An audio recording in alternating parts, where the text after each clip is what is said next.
Bonjour, chers auditeurs. Voici André Branco, et vous êtes sur les âmes de la chaîne. Aujourd'hui, je vous apporte une histoire qui gâchera vos émotions et le fera réfléchir sur les limites de l'amour et de la fidélité à la famille. Préparez-vous pour un récit qui retiendra votre attention du début à la fin. Sofia Vartetnikova était toujours fière de sa carrière. Du haut de son bureau surplombant la rivière Moskova, elle a passé en revue un autre contrat complexe tandis que les lumières de Métropolis ont éclaté à l'extérieur. 10 ans plus tôt, il était arrivé dans la capitale avec un peu plus que des rêves et une valise minable d'une petite ville à l'intérieur de Krasnodar. Cela a commencé de zéro, faisant de petits services juridiques, jusqu'à ce qu'il conquérir le poste d'avocat principal dans l'une des plus grandes entreprises du pays. Le succès n'avait pas été présent, chaque réalisation était en sueur, chaque pas est monté avec détermination. Le téléphone a sonné juste au moment où elle a organisé les derniers détails pour une réunion cruciale. « Bonjour » répondit-il automatiquement, sans quitter les yeux des papiers. La voix à l'autre bout de la ligne a été étouffée, tendue. « Sonia, c'est moi, Igor. » Quelque chose dans le ton de son frère l'a fait geler. « Nous avons un problème grave. Maman, elle meurt. Les médecins disent que c'est une question d'heure. Vous devez dire au revoir. » Le monde semblait s'arrêter. Le cœur de Sofia sauta, puis tira comme si elle voulait sortir de sa poitrine. Un millier de questions lui a traversé l'esprit alors que les mots devenaient hors de contrôle. Qu'est-il arrivé? Quand? Comment est-elle? Un accident vasculaire cérébral fulminant. Depuis la nuit dernière aux soins intensifs. La voix d'Igor a échoué. Venez vite, sœur. Elle ne se tiendra peut-être pas avant votre arrivée. L'horloge a marqué 3 dans l'après-midi. Avec un calcul rapide, Sofia s'est rendue compte que si elle allait à ce moment-là, elle prendrait toujours le dernier vol de la nuit. Je serai dans le premier avion, a-t-il dit fermement, désactivant avant que l'émotion ne la domine. Les 120 minutes suivantes ont été un tourbillon, les appels d'annulation des engagements, des sacs précipités, du temps de course à l'aéroport. L'esprit était un tourbillon d'images, le visage maternel, les sourires qui illuminaient son enfance, les rides qui racontent des histoires de toute une vie. Est-ce la dernière fois qu'il verrait ce look aimant? Dans l'avion, l'agitation ne lui a pas donné de répit. Il a essayé de repousser les pensées sombres, mais son imagination a insisté pour peindre des scénarios terribles. Les 2 heures et demie de vol semblaient l'éternité. Il se souvenait de combien de temps il n'avait pas visité sa famille, presque 1 an. Toujours reportés, les échéances ont d'abord été les délais au travail, puis les projets importants, toujours la prochaine fois. Et maintenant, peut-être, il n'y en avait plus la prochaine fois. Le poids de la culpabilité se mêlait à la peur. À l'atterrissage, Sofia n'a pas perdu de temps. Un taxi l'a pris à pleine vitesse pour un itinéraire aussi familier. Le conducteur, un vieil homme avec une gentillesse, a remarqué son état. « Quelque chose ne va pas, ma fille? Tu es pâle comme feuille. Ma mère est ennuyée ici. Ils disent que c'est la fin. » Chaque mot a mal à la façon d'en obtenir des morceaux. « Force, girl », c'était tout l'homme dit, accélérant encore plus. Quand ils sont arrivés au bâtiment où il a grandi, c'était la nuit. Sofia a payé sans regarder le changement, a pris le sac et a couru jusqu'à la porte.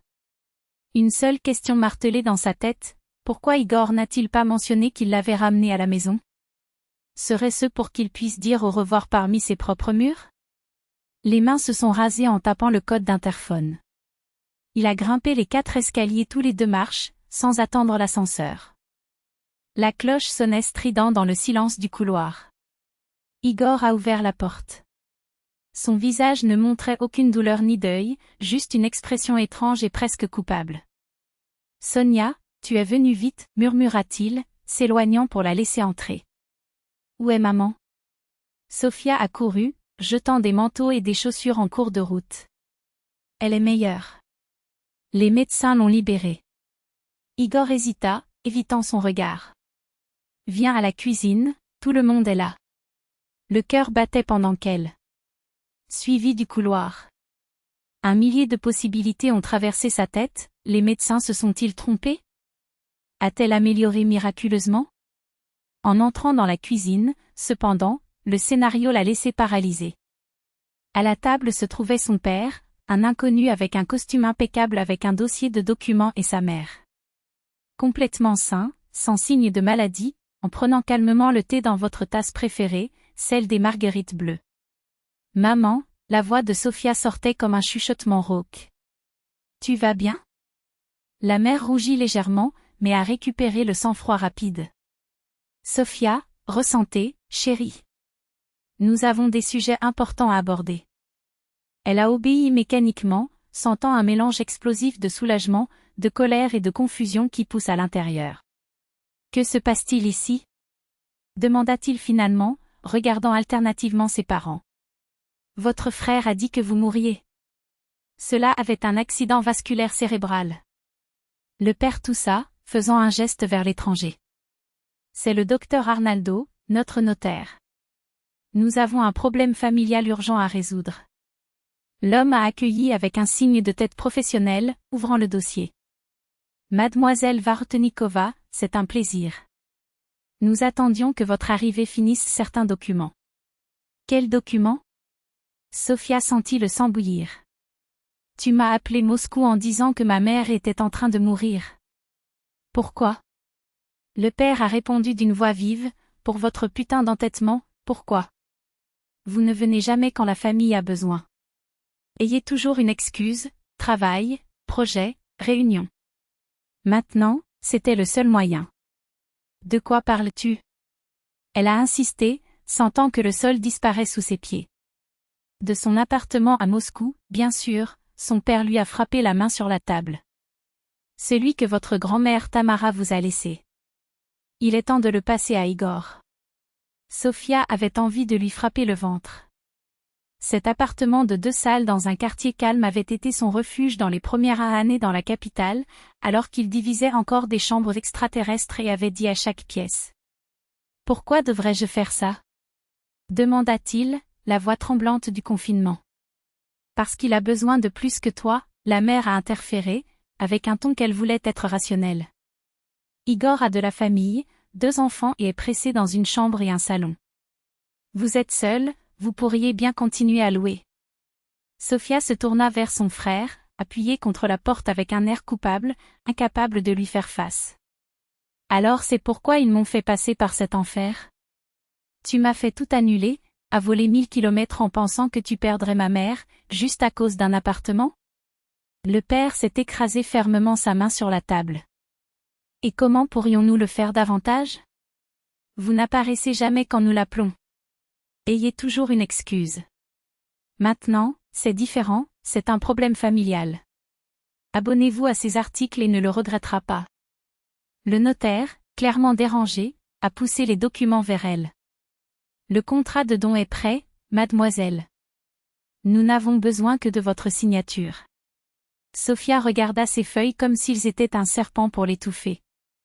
Des souvenirs ont inondé son esprit, l'arrivée à Moscou avec une valise et 3000 roubles dans sa poche, les nuits en travaillant clairement pour payer l'université, l'émotion lors de la réception du diplôme que les parents n'avaient même pas pris la peine de voir, la joie indescriptible lorsque j'ai appris que la grand-mère avait quitté cet appartement. « Vous avez manqué moche, dit-il finalement, se levant avec un calme qui s'est surpris.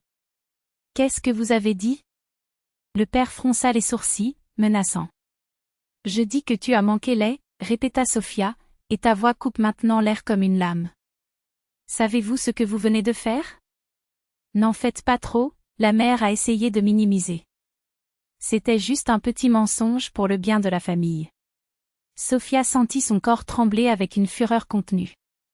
Pour le bien de la famille? Tu m'as fait croire que la personne que j'aime le plus dans ce monde était en train de mourir. Savez-vous ce que j'ai passé à ces moments? Et pas arrivé à l'heure? Abonnez-vous aux journaux et terminons cela, le père crachait les mots. Ou voulez-vous plus de problèmes que vous ne l'avez déjà fait? Sophia a libéré un rire amer. Quel problème, papa? Je suis avocat, tu te souviens? Et je sais très bien que tu viens de combler un crime. Article 159 du Code pénal, Estelionato. Tente détournement de good alien good par la fraude. Le notaire pâlit, commençant à rassembler ses rôles à la hâte. Je pense que je ferais mieux de me retirer. Les problèmes familiaux devraient être résolus en particulier. Restez là où c'est, l'ordre de Sophia était sec. Elle regarda ses parents, puis vers son frère, qui a finalement baissé les yeux. Cette conversation est terminée. Et si l'un d'entre vous essaie à nouveau quelque chose comme ça, je jure que les conséquences seront bien pires que vous ne le pensez. Avec un dernier regard de déception, elle a pris son sac et est partie, laissant non seulement une pièce en silence, mais aussi les derniers restes d'une famille qui, à ce moment, avait perdu éternellement. Vous êtes également complice. La voix de Sophia coupe l'air comme une lame. A préparé les documents en connaissant la fraude. L'homme pâlit, s'enfonçant sur sa chaise comme si ses jambes avaient perdu sa force. Je ne savais pas, on m'a dit que c'était une décision volontaire. Juste. Le père se leva avec un mouvement soudain, la chaise grinchait sous son poids. Vous allez signer ces papiers, que ce soit ou non. Il a avancé un pas, sa main érigée dans un geste qui ne laissait aucun doute sur ses intentions. Mais Sophia a intercepté son poignet en l'air avec une précision chirurgicale, ses doigts serrés jusqu'à ce qu'il frissonne. N'y pense même pas, murmura-t-elle, le ton si froid qu'elle a brûlé. Un autre mouvement et fraude ajoute une dénonciation pour la violence. La mère saute de la chaise, les yeux écarquillés. Comment osez-vous parler comme ça à votre père? Nous vous élevons, nous vous nourrissons, nous nous habillons, et je suis reconnaissant pour cela, interrompit Sophia, balayant la famille avec un look lent et délibéré. Mais cela ne leur donne pas le droit de décider de ma vie ou de ce qui est à moi. Elle fit une pause, chaque mot pesant comme un verdict. Cet appartement m'appartient par la loi. Et je n'ai pas l'intention de l'abandonner. C'est alors qu'Igor a finalement trouvé le courage de parler. Sonia, tu comprends, j'ai vraiment besoin, tu as des enfants. J'ai des enfants. Vous avez du travail. J'ai du travail. Tu as une femme. J'ai une carrière. Sophia énumérait avec un calme mortel, ses doigts marquant chaque point dans l'air comme des couteaux. Et où, exactement, ma vie devient votre propriété? Elle a pendu la tête, des yeux sombres comme l'acier. Avez-vous déjà demandé comment j'ai survécu à ces 10 années à Moscou? Combien de nuits ai-je passé clairement, combien d'emplois ai-je mis pour me soutenir? Quel prix ai-je payé pour chaque pas que j'ai grimpé? Le silence qui a suivi était si dense qu'il semblait étouffé. Je prends le vol du matin, a annoncé Sophia, prenant le sac avec un mouvement sec. Et j'espère que c'est la dernière fois que nous avons cette conversation. Où vas-tu? La mère semblait perdre son souffle, sa voix tremblant. Tu viens d'arriver, l'hôtel, je ne serai pas sous le même toit que ceux qui ont essayé de me trahir et de voler, a coupé Sophia, déjà à la porte. Elle hésita un instant, alors elle se tourna, les yeux brûlants avec un mélange de dédain et quelque chose de plus, quelque chose qu'elle a refusé de nommer. Et oui, je vais soumettre une plainte pour fraude. Un doigt a pointé vers le notaire, qui s'est retiré comme s'il avait été giflé. Pas contre toi. Je suis toujours ta fille. L'ironie dans la voix était tranchante. Mais contre lui. L'homme a avalé fort, les mots attachés à sa gorge tandis que Sophia sortait, fermant la porte avec un crash qui résonnait comme un point final. 5 ans plus tard, Sophia a regardé du porche de sa maison de campagne tandis que son mari, s'accroupissant dans l'herbe, a fait exploser sa fille de 3 ans. Le téléphone a vibré sur la table en bois, brisant la paix du crépuscule. Bonjour? Elle a répondu sans regarder l'écran, ses yeux. Des prisonniers au lieu devant elle, la lumière dorée caressant les boucles de la fille, le sourire de son mari si authentique que ça faisait mal. Sonia, c'est maman. La voix à l'autre bout de la ligne trembla, chargée d'une culpabilité que le temps n'avait pas effacée. Sophia soupira, ses doigts serrant l'appareil plus fort que nécessaire. Après ce jour, les liens s'étaient décomposés comme des fils pourris. Elle a rempli la menace, le notaire a perdu sa licence, humilié dans les processus publics. Les parents et le frère ont essayé d'appeler dans les premiers mois, mais elle a bloqué les chiffres, ne répondant qu'avec des messages courts dans les anniversaires, « Je vais bien », comme si c'était suffisant pour fermer la blessure. « Salut, maman. Comment vas-tu, le Nochka ?» La question est apparue, comme si chaque syllabe coûtait un effort surhumain. Eh bien. Elle grandit. Sofia n'a pas pris la peine de cacher sa froideur. De l'autre côté, un soupir étouffé. Sonia, nous, ton père et moi aimerions la voir. Pour connaître la petite fille. Elle est restée silencieuse, regardant sa fille courir en rond pendant que son mari, allongé sur l'herbe, faisait semblant d'être un monstre endormi. Quoi, mère? La question est apparue avant de pouvoir le freiner. Pour commander autre chose? Non, Soneshka. La voix de la mère s'est cassée. Nous regrettons tellement, votre père est malade. Chaque jour pire. Il veut voir sa petite fille, se réconcilier avec vous avant qu'il ne soit tard. Quelque chose à l'intérieur de Sofia a contracté. Autant qu'il a essayé, la colère ne pouvait pas éradiquer complètement l'amour, cet amour obstiné, enraciné dans des souvenirs d'enfance, le père lui apprenant à faire du vélo, sa mère serrant le jus d'orange pour elle avant l'école, l'été se déplace avec toute la famille entière dans la voiture. Et Igor? Divorcé il y a 1 an, a répondu la mère, a démissionné. Vis avec nous. Les enfants sont restés avec leur ex-femme. Sofia a libéré un rire sec. Intéressant. Pour qui tu voulais mon appartement à Moscou, hein? Tout s'est effondré, Sonia. La mère avait l'air plus petite que jamais. Venez en 2 semaines, a déclaré enfin Sofia. J'envoie l'argent au billet. Sérieux? L'espoir dans la voix de sa mère était presque insupportable. Oui. Mais avec des conditions. Elle n'a donné aucune place pour les interruptions. Pas de mots sur le passé. Pas de demande. Vous venez comme invité. Rien de plus. Bien sûr, Soneshka, bien sûr. La mère a accepté avec une hâte qui borde le désespoir. Nous comprenons tout. Quand il a raccroché, Sofia était encore longtemps, ses doigts serrant toujours le téléphone. Puis il se leva et se dirigea vers son mari et sa fille, construisant maintenant un château de sable avec une gravité de bande dessinée. Qui était-ce? Ma maman. Elle s'agenouilla à côté d'eux, et dans la firme des filles une tour à tarte. Ils veulent venir. Son mari fronça les sourcils, se souvenant de l'histoire que Sofia lui avait racontée dans les premiers mois de la datation, la trahison, la tentative de vol, les années de silence. Il est sûr? Oui. Sofia hocha la tête, ses yeux fixés sur sa fille, qui enfouit maintenant ses doigts dans le sable avec une concentration absolue. Je pense qu'ils ont changé. Elena mérite de connaître les grands-parents. Maman, qui viendra? La fille leva son visage, les yeux curieux comme ceux d'un chiot. Votre grand-mère et grand-père, Solniko. Sofia caressa les boucles dorées de sa fille. Ils veulent te rencontrer. Sont-ils cool? La question était sérieuse, presque professionnelle. Sofia hésita, revivant en quelques secondes les souvenirs blessés et ceux qui se réchauffaient. Le père lui apprend à jouer aux échecs. La mère tricotait les écharpes qu'elle n'a jamais portées mais a gardées à ce jour. Les erreurs, le rire, les combats stupides. Oui, Mileia. Ils sont bons. Elle sourit, même si elle savait que la vérité était plus compliquée. Parfois, les adultes font des choses stupides. Mais cela ne signifie pas qu'ils ne nous aiment pas. 2 semaines plus tard, Sofia a attendu à la gare, ses yeux à la recherche des visages qu'elle a évités. Quand il les a vus, il sentit sa poitrine se resserrer. Le père était méconnaissable. Mince, plié, comme si les années avaient été volées non seulement santé, mais la hauteur elle-même.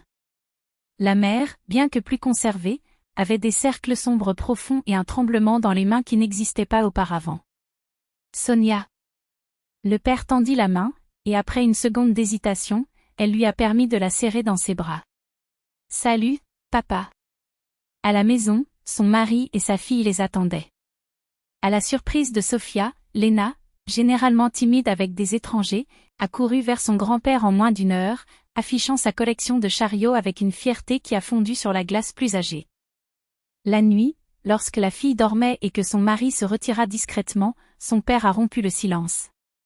Sonia, je sais que tu as demandé à ne pas en parler, mais j'ai besoin de dire, pardonne-nous. Nous avions tort. Il leva la main alors qu'elle ouvrait la bouche pour protester. J'ai toujours pensé que je savais ce qui était le mieux pour toi. J'avais le droit de décider de ta vie. Sa voix a échoué. Mais je me suis trompée. Vous avez tout construit seul. Et cela a fait mieux que nous n'avons jamais rêvé. La mère a pleuré en silence à côté. Nous sommes tellement fiers de toi, Soneshka. Les larmes ont coulé sur le contrôle. Et tellement de douleur pour perdre 5 ans de votre vie. Votre mariage. La naissance de Lena. Sofia sentit sa gorge se rapprocher. C'était dans le passé. Sa voix est sortie plus douce qu'il ne le voulait. L'important est que nous sommes ensemble maintenant. Le père a hésité, alors a demandé, comme s'il craignait la réponse, et l'appartement de Moscou? Vendez-vous? Elle a tendu, mais il s'est précipité pour ajouter, ce n'est pas pourquoi, je le jure. Juste. Curiosité. Sofia a détendu ses épaules et a souri. Non. Je loue. L'argent va au fonds d'éducation de Lena. Elle a observé leur réaction. Quand il grandit, vous pouvez étudier où vous voulez. Le père secoua la tête entre l'admiration et quelque chose qui avait honte. Toujours en pensant à l'avance. Et les cours d'échecs, tu te souviens? Il rit, un son rauque, presque oublié. Comment pourrais-je oublier? Ils ont parlé tard, le passé et le présent entrelaçant sans poids. Lorsque les parents se sont finalement retirés dans la chambre d'amis, Sofia est sortie dans le porche, cherchant l'air frais de la nuit. Son mari l'a trouvée peu de temps après, enveloppant ses épaules avec ses bras. Tout bien? Oui. Elle a niché contre lui, regardant les étoiles. Tu sais, j'ai réalisé une chose. Quoi? Ils n'ont pas changé. Sofia rit doucement. Ils suivent la même chose, avec leurs lacunes, leurs faiblesses, leur entêtement. Elle tourna son visage pour lui faire face. Mais j'ai changé. Je n'ai plus peur de les décevoir. Je n'ai pas besoin de leur approbation. Je ne dépends pas davantage de ce qu'ils pensent. Un soupir. Et c'est pourquoi je peux leur pardonner. Son mari l'a embrassée sur le temple. Il vous aime. Je sais. Sofia ferma les yeux, entendant le vent dans les arbres. Et moi aussi. Mais maintenant? Sourit-elle. Maintenant, c'est dans mes termes. Il pensait qu'il prendrait mon appartement, mais à la fin j'ai eu quelque chose de beaucoup plus grand, la liberté. Liberté de leurs attentes, obligations suffocantes, culpabilité qui m'a accompagnée comme une ombre. Son mari l'embrassa à nouveau sur le temple, comme si elle faisait taire cette vérité. Ils ont raté les, n'est-ce pas? Sofia a ri, se souvenant des mots qu'elle avait libérés 5 ans plus tôt, pleine d'amertume et de détermination. Ils avaient tort, mais même c'est pourquoi je suis reconnaissant. Parce que c'était la poussée dont j'avais besoin. Sur le jardin, les étoiles brillaient en silence. Au loin, l'écorce d'un chien voisin a coupé la nuit, tandis qu'à l'intérieur, la jeune fille dormait tranquillement. La vie a suivi, têtu et généreux, et malgré tout, ou peut-être juste pour tout, il y avait plus de lumière que l'obscurité. Plus de paix que de bruit. Plus de raisons de sourire que de pleurer. Et Sofia, pour la première fois depuis longtemps, l'a cru.